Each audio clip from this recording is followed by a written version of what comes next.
All right, hello wine drinking people. Today is Friday, May 20th.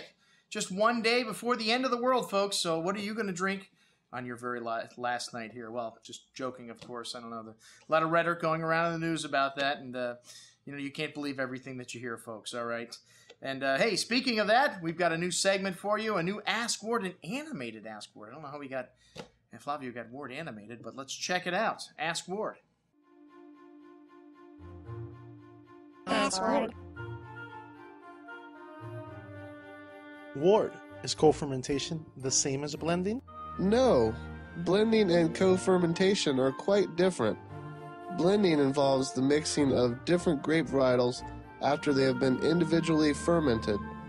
Co-fermentation takes different grape varietals and ferments them together. Is one method better than the other? No, co-fermentation is a less forgiving and much more complicated process due to the different fermentation times, maceration times, and yeast used on different grape varietals. Fermenting these varietals together proves to be a challenge. Why use co-fermentation instead of blending? It's really up to the winemakers as to which process to use. Co-fermentation, like a stew, can produce wines with great complexity. Ooh la la! All right. Well, always enlightening, the Warden of Wisdom. Okay, well, what have we got to sell you guys today? We have got an event happening a week from tonight, right here at the store tonight. We're getting ready to take down a bunch of vintage Piedmont wines. Next Friday, we have got a vintage Burgundy tasting here. Another one of my favorite subjects, Burgundy. And, of course, we're talking white Burgundies. We're talking Chardonnay. And, Chardonnay Ray would be here, but I think he's out of town. So we've got big shoes to fill without Chardonnay Ray, but we've got a lot of great vintage Burgundies. We've got Grand Cru wines from 1999, the Paul Pernot Batard Montrachet. We've got some great village stuff, and we have got some Premier Cru Chassagnes for under $40 a bottle, folks. And these are wines 06, 05, 07, 04. We've even got some 2001 vintage wines we'll be pouring.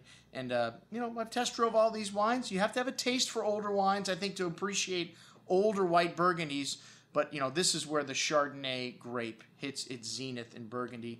These vineyards have been recognized as great vineyards for almost 1,000 years. Some of them, like the Romanée-Conti vineyard. Even though Burgundy wasn't classified until the 30s when they set up the AOC, a lot of these vineyards, like I said, the vignerons knew this was the place to plant Pinot Noir or Chardonnay here for hundreds of years in this part of the world. Burgundy's history goes back even further than Bordeaux, and as a matter of fact, kind of interesting little bit of knowledge, it was not even a part of France until like 150 years ago. The Dukes of Burgundy were the ones that ruled in this part of France.